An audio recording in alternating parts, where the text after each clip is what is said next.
Si Digong, ang kinikilala ng mga didilis na tatay-tatayan nila. Kinikilala nila na pinakamagaling na presidente ng Pilipinas, ang may kamay na bakal, nasa dahig. Nililitis dahil sa mga kalokohan niya. Kung tunay na magaling ang presidente nyo na may kamay na bakal, ang tatay-tatayan nyo, bakit siya nakakulong ngayon? Hindi nag-iisip. Kamay na bakal ang pinaandar niya, ang pinagalaw niya, hindi ang utak niya. At ngayon sa Pilipinas naman, malapit nang ma-impeach ang anak niya. Babagsak at babagsak na talaga. Wala silang pupuntahan, kundi kalugmukan. Masyado kasing silang bilib sa kanilang sarili.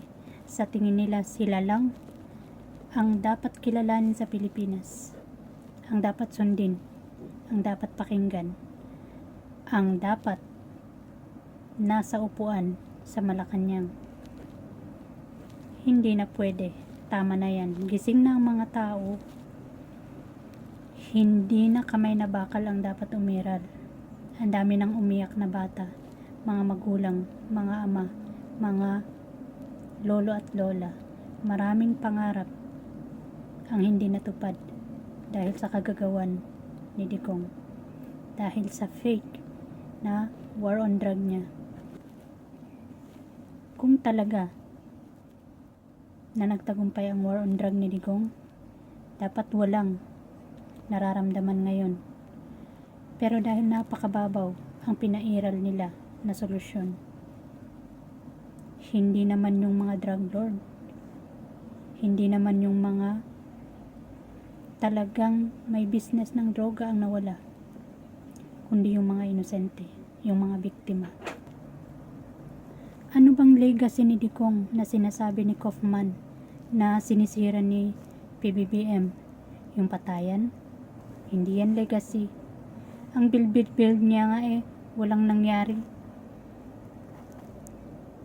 Yung ilong lang ni Kitty ang successful na build ni Digong. May mga pabahay si Digong, hindi matirahan. Ang daming lumalabas ngayon ng ghost project sa panahon ni Digong. Pero dahil si PBBM ang naglabas ng korupsyon sa administrasyon niya, lagi niyong sinasabi si Marcos ang korap. Hindi. Kung siya ang korap, bakit niya ilalabas? Bakit niya susugpuin ang korupsyon niya kung korap siya? Simpleng logic lang, mga didilis. Tapos gusto niyong maupo si Sara.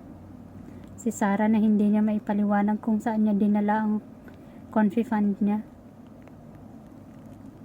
Nabulok lang ang mga tinapay, ang mahal ng mga computer.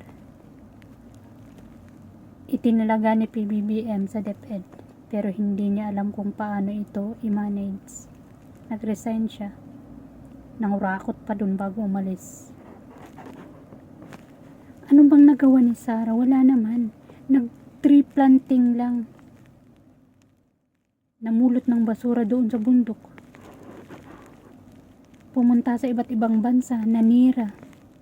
Imbes na i-promote niya ang Pilipinas, hindi. Sinisiraan niya. Kahit ang gobyerno na nagpapasahod sa kanya. Gaga talaga. Tapos gusto niyo siyang maging pangulo. Ang gagawin lamang niyan kapag nakaupo, pag naging pangulo. Pero no, huwag talaga nating hayaang manalo yan. Gaganti yan.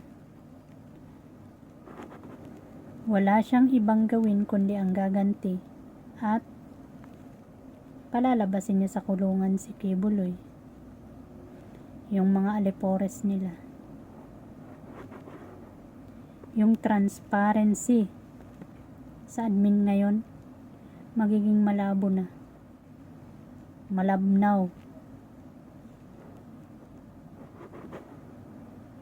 At sigurado, maghahari-hari ang mga Chinese sa Pilipinas. Dahil maka-China yan eh. Kaya kayong mga didilis, mag-isip-isip na. Bukas makinig kayo. Dahil defense team ang magsasalita bukas.